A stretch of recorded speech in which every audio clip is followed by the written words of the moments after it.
Hello जी। तो ये रात का टाइम था और मैंने अपनी सुबह के लिए तैयारी करके रख ली थी।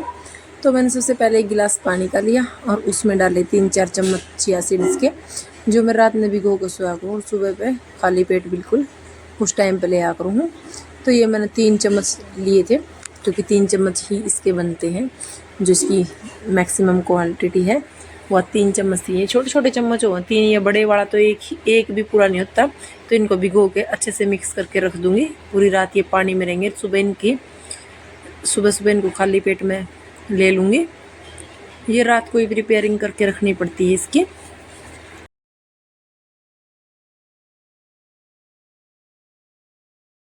और ये टाइम हो गया था दोपहर का। तो सुबह ये सारे काम कंप्लीट हो गए थे। मैं नहा ली थी, सिर धो लिया था, काव्यांश को नहला दिया था। तो ये मोटे मोटे सारे काम बनने के बाद में मैं लग गई थी अपना रेस्ट लेने। और इस टाइम पे ना बहुत ज़्यादा गर्मी हो रही थी। तो इस टाइम पे मैं पिया करूँ अपनी जो शहद वाला नींबू पानी, वो है मीठा गर्म और शहद से मीठा करके वो। लेकिन आज बहुत ज़्यादा गर्मी थी, इसलिए मैंने वो स्किप कर दिया। तो मैंने नॉर्मल पानी लिया है, उसमें 2 दलजीरा के पाउच और आधा नींबू निचोड़ के वो पानी पिया है। और उसके बाद में मैं लग गई थी अपने जो बर्तन वगैरह धोए थे उनको सेट करने। स्लेब वगैरह सब साफ़ कर दूंगी, यहाँ तक क्लीन कर दूंगी बर्तन वगैरह सेट करके, क्योंकि फिर मेरे सारे काम कंप्लीट हो जाएंगे दोपहर के। और मैंने ना, जैसे मैं अपने घर का या किचन का काम करूँ हूँ, अकेली करूँ मैं किचन का मैक्सिमम, तो मैं सारा मैं ही करा करूँ किचन का। और जो साफ़ सफाई वाला वो है डस्टिंग वगैरह का, तो वो करा कर रीतू। तो इसलिए मैंने मेरे काम का पता है कौन सा काम किस टाइम पे और कितने टाइम में हो जाता है। तो इसलिए मेरे टाइम सारे फिक्स होता है कि इस टाइम पे ये काम करना है, ये इतना टाइम हो जाएगा। जब बर्तन वगैरह सेट करने वो किस टाइम पे करने हैं, या फिर किचन का मेरे को तो मेरा पता है। वैसे मेरे हिसाब से सब हाउस वाइफ को अपने इन कामों की पूरी नॉलेज जो है, किस टाइम पर कौन सा काम सही सेट रहता है। मैं किसी को जल्दी खाना सेट रहता है तो किसी को लेट खाना। कोई पहले बर्तन साफ़ कर देता, कोई बाद में, कोई पहले किचन वगैरह साफ़ करता, कोई खाना बनाने के बाद में। मतलब अपनी अपनी सेटिंग होती है। तो मैं अपनी इस सेटिंग के हिसाब से अपना काम करा करूँ हूँ। और यहाँ पे मैंने जो कांच वाले बर्तन थे उनको बेड़का फुल्का सेट कर दिया है। क्योंकि क्या है कि किचन के जो ड्रावर है ना, उनको अगर थोड़े थोड़े दिन में सेट ना कराना, दो चार दिन में, तो पूरे बॉक्स ना इधर तो उधर हो जाए। जैसे हल्दी का डब्बा कहीं, जीरे का डब्बा कहीं, मतलब अल्ट पल्ट हो जाते हैं। ये मेरी भी हैबिट है कि मैं एक जगह से उठा के जल्दबाजी में दूसरी जगह रख देती हूँ। तो फिर मैं क्या करती हूँ कि जब 2-4 दिन का टाइम होता है ना, उस टाइम निकाल के और अपना कर लेती हूँ। जैसे थोड़ी थोड़ी 5-10 मिनट का टाइम है ना, तो भी इधर डब्बियाँ की सेटिंग करते आती हूँ। और यहाँ पर लगी थी मैं दोपहर का अपने लिए खाना बनाने और रितु के लिए। तो रितु गई थी बाहर, तो मैं उसी का वेट कर रही थी कि चल वो आएगी तब। लेकिन यहाँ पे 1 बज गया था, रितु नहीं आई थी। तो सब्जी बनी हुई थी, बस 4-5 रोटियाँ उतारनी थी। मैंने सोचा था कि गर्म ही उतार लेंगे। वैसे तो मैं सुबह ही उतार के रख दिया करूँ, लेकिन आज मैंने ये सोच लिया था कि गरम गरम उतारेंगे, गरम गरम खाएंगे। फिर रितु नहीं आई तो मैंने पहले ही अपना कर लिया काम। और मैंने तो अपना खाना भी पहले ही खा लिया था। और साथ में मैंने काव्यांश को भी देखना पड़ रहा था, क्योंकि काव्यांश भी साथ साथ रहता। अगर मैं किचन में काम करूँगी ना, तब तक मेरे साथ ही किचन में रहेगा, और अगर मैं अंदर रूम में जाऊँगी तो मेरे साथ रूम में जाएगा। अब मैंने इधर से ना सूखा आटा निकाला रोटियाँ लगाने के लिए। तो इधर ये देख रहा था कि भी मम्मी ने यहाँ से क्या निकाला है। इसकी ना बहुत ज़्यादा केयर करनी पड़ा है, मैंने इतनी केयर करनी पड़ा है एक छोटी छोटी चीज़ की। क्योंकि एक तो इसको ये नहीं पता भी डर का कौन सी चीज़ को छूना है, कौन सी को नहीं, क्या है क्या नहीं। तो इसको तो कुछ भी पता नहीं अभी तक, और ना इसको डर लगता किसी चीज़ से।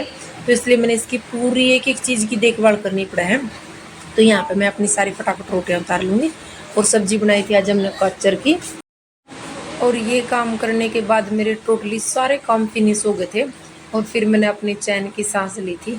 ये होता है कि मेरे को पता भी मैंने खाना 12 या 12:30 बजे बनाना है, तो मैं उसी टाइम अपनी रोटियां उतार लेती हूँ।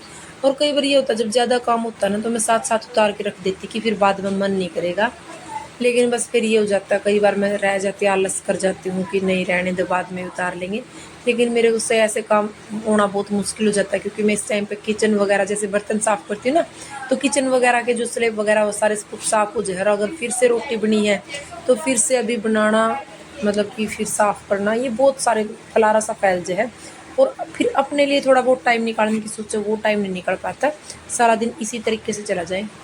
और हमारे तो ये है कि अगर सुबह हम खाना बनाते तो उसको 2 टाइम खाए या 3 टाइम, मतलब हर टाइम उसी को खा लेते, जैसे सुबह का बना हुआ।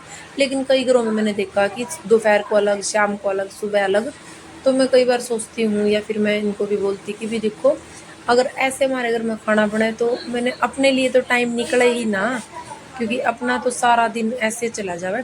तो ये बोलते कि जिनके घरों में तीनों टाइम खाना बनता है सुबह शाम अलग, तो उनके घर में जो झाड़ू पोछे वाली होती है वो अलग से लगाई जाती है। क्योंकि अगर झाड़ू पोछा करके इंसान कपड़े धोने भी होते, प्रेस करने भी होते, बहुत सारे काम होते भी, हर चीज़ को हैंडल नहीं कर सकती ऐसे भी अकेली लेडीज़ तो, क्योंकि उसका खुद की भी वही शरीर है, कोई मशीन थोड़ी ना है भाई। अगर होता होगा ऐसे, लेकिन हमारे तो ऐसा कुछ नहीं था। अगर हम सुबह बना लेते हैं तो शाम तक खा लेते, वो हमारी मर्जी है। कई बार हमारा कुछ मन करता है कि चलो नहीं आज तो फ्रेश फ्रेश बनाएंगे, फ्रेश फ्रेश खाएंगे, वह बात अलग है। लेकिन ऐसी कोई बर्डन वाली बात नहीं थी कि हम गर्म ही खाएंगे, ताज़ा ही खाएंगे। और क्या होता है फैमिली में, मतलब जब तक लेडीज को मतलब बच्चे वगैरह ना हुए होते या फिर वो अकेली होती है, तो तब तक तो सारे काम हैंडल कर लेती। बच्चा होने के बाद क्या है कि बच्चे को भी टाइम देना होता है, अपने घर के काम भी होते हैं, फिर अपने आप को भी। और फिर उसकी बॉडी में इतना वो ताकत भी नहीं रहती कि वो अपने हर काम परफेक्ट तरीका तक कर सके। उसको थोड़ा रिलैक्स, थकान भी चाहिए, थकान भी जल्दी हो जाए तो उसको रिलैक्स होने के लिए भी टाइम चाहिए वो है। तो इस थोड़ा सा इस टाइप का भी वो जो है। और मैं कल इनको बोल भी रही थी फौज साहब को कि पता नहीं पहले मेरे को ना कितना ही टाइम काम होता, कितने ही मैं बिजी होती, तो मैं अपने आप को पैम्पर करके रखा करती, अपने को पूरा टाइम दिया करती नेल पॉलिश वगैरह का। मतलब एक एक्यूरेट टाइम था मेरा हर चीज़ का कि मेरे को ये चीज़ करनी ही है तो करनी ही है, चाहे मैं कितनी ही बिजी, कितना ही शेड्यूल हो। लेकिन अब 2 साल से मैं ऐसे भूल रही हूँ। मैं कई बार तो ये होता है कि ऐसे जैसे कहीं जा रहे हैं तो कंघा वगैरह स्किप भी हो जाता है। जैसे सिर पर दुपट्टा लेना तो वहाँ तो रेयर चांस है कि मैं कंघी करके जाऊंगी। ऐसे ही बालों को ऐसे ऐसे गोड़ मोड़ किया और बांध लेती हूँ। क्या करे भी, अपने लिए टाइम नहीं निकल पाता। बहुत छोटे छोटे काम, बहुत हो, जब मैं ऐसे नहीं कहती कि मेरे पास बहुत सारे काम है, लेकिन ये छोटे छोटे काम ही बहुत ज़्यादा हो जो है। और यहाँ पे मेरी सारी रोटियाँ बन गई थी। जो मैंने आटा का डब्बा है वो भी उठा के रख दिया था। और अब मैं कर दूँगी स्लेब की सफाई, क्योंकि ये भी पता है कि साथ साथ बहुत फैल जाए थोड़ा थोड़ा। अगर साथ साथ ना कराना तो बहुत ज़्यादा हो जाए यार। हेलो जी। तो व्लॉग तो सवेरे शुरू हो गया था, लेकिन अभी मैं फेस टू फेस अभी मिली हूँ और 12:30 का टाइम हो गया है।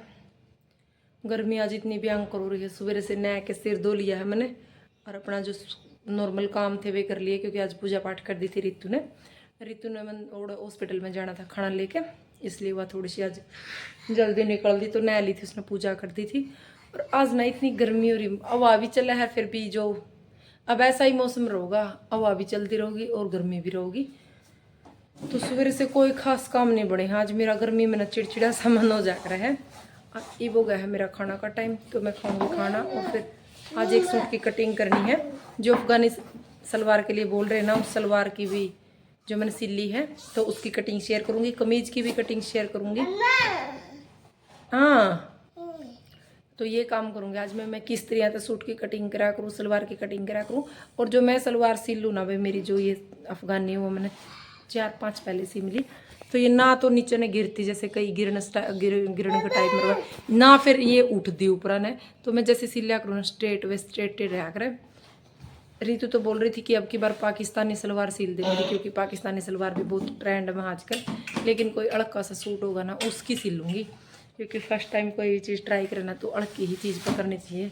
वैसे तो मैंने आज तक कोई भी ट्राई ना अड़क की चीज़ पर नहीं करी है। जो भी लेके आई ना, जो सिलन का अच्छा सूट हो ना उसी पर ट्राई करा है। लेकिन अभी मेरा मन थोड़ा वो रहा है कि क्या पता वो सुंदर ना लगे पहनने के बाद, तो इसलिए मैं अड़का ही कपड़ा पर ट्राई करूँगी। और आजकल मैंने बहुत ज़्यादा देख ली पाकिस्तानी सलवार। अब मेरा खुद का मन हो रहा है कि मैं पाकिस्तानी सलवार सिल लूँ। और एक ना थ्रेडिंग करवानी थी, पार्लर में जाके आना था, कटिंग वटिंग करवानी थी। लेकिन ना एक तो इधर कोई अच्छा पार्लर ही नहीं। मैं सबसे बड़ी समस्या तो मेरी यह है, अगर कोई आप हिसार का आसपास के हो या हिसार के हो, आपने पता हो कहीं भी हो, चाहे हिसार में कहीं किसी भी लोकेशन पे जमा बढ़िया हो, जो बिल्कुल एकदम परफेक्ट हो, तो भी कमेंट में ज़रूर बता दियो। क्योंकि मैंने अब ना इन ना करवाना जो नॉर्मल हुआ है बिगनर से, इनती थोड़ा थोड़ा अड़खड़का हुआ है, इनती कोई फ़ायदा को नहीं। तो मैं अपना पूरा एक बार ना अच्छे से टचअप टाइप में करवाना है, तो अच्छा कोई बढ़िया परफेक्ट होगा ना उसी पर करवाऊंगी। अगर मेरा पसंद आएगा ना फिर मैं उसकी परमानेंट रहूँगी। क्योंकि अम्बाड़ा में तो हमारे थे, लेकिन इधर कोई भी अच्छा खासा नहीं है ढंग का। मैं जब जिसको अच्छे से करना आंदा हो, मैंने तो अभी तक मिला नहीं, चाहे किसी को मिल गया हो यहाँ पे। मैंने 1 साल हो गए भी सबके पास तो ट्राई कर लिया, लेकिन कहीं कोई अच्छे रिजल्ट नहीं मिले। तो प्लीज़ आपने पता हो तो आप कमेंट करके यह बात मैंने ज़रूर बताई हो। और ये बज गया है 1 बजने वाला शायद, और मैं अपना खाना खा लूँ। और मेरे सूट ना रोज़ कैसे ढीले होते जा रहे हैं। क्योंकि अब ना फिर बिना फिटिंग के भी अच्छे नहीं लगते। जब अब तो मैं सोच रही हूँ कि बिल्कुल एक बार पतली हो जाऊँ, फिर जो मेरे पुराने सूट है ना उन्हीं को एक बार फिट कर लूँ, खोल खोल के सारे फिट करने पड़ेंगे। क्योंकि फिर अगर मैं नए सिल लूँ क्या पता मैं फिर मोटी हो जाऊँ, डाइटिंग छोड़ दूँ। तो इसलिए अभी तो 1-2 महीना तो मैं कोई नया नहीं सिल लूँगी। जो सिलूँगी ना, जो ये है ना ही नहीं थी सेट कर दी रहूँगी और फिर देखती हूँ। और मेरे जो सूट का व्यांस थे पहला के ना, वो भी मेरे अच्छे से आने लग गए, वे पहना करूँगी। अब मैं उनको 2 कहना रख लूँगी और फिर पहना करूँगी। लेकिन उनका क्या कि वो थोड़े से ऊंचे हैं, अब थोड़े नीचे पहनने लग गए, इसलिए नहीं पहनने जा रहे वो। हवा देख लो कितनी चल रही है, ये देखो इतनी जोर की हवा चल रही है। लेकिन ना गर्मी वैसी की वैसी पड़ी है। मैं ऋतु का वेट कर रही थी कि ऋतु आ जाए फिर खाना खाऊं। अकेले अकेले तो वैसे भी मन नहीं करता, लेकिन वो अभी तक आई नहीं।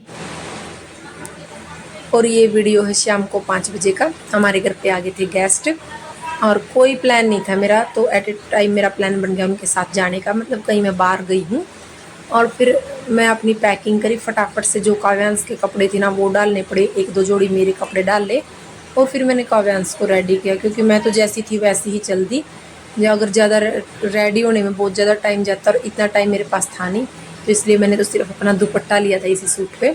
बस काव्यांश को कर लिया था रेडी और पैकिंग कर ली थी अपनी। जो छोटा मोटा सामान था जो डेली नीड का था वो ले लिया मैंने, बाकी ज़्यादा तो लिया नहीं। क्योंकि 5-6 दिन की बात है, 5-6 दिन के लिए चल पड़े हम बाहर। और ये व्लॉग इतना ही है। आपको कैसा लगा कमेंट करके जरूर बताना, और कहाँ गए हैं वो आपको पता चलेगा नेक्स्ट व्लॉग में। और वीडियो का करते यही पे एंड, मिलते एक और नेक्स्ट व्लॉग में। तब तक के लिए चैनल को सब्सक्राइब कर दो, वीडियो को लाइक कर दो, शेयर कर दो, कमेंट करना बिल्कुल ना भूले। कमेंट में अपनी राय जरूर दिया करो। बाय जी, टेक केयर।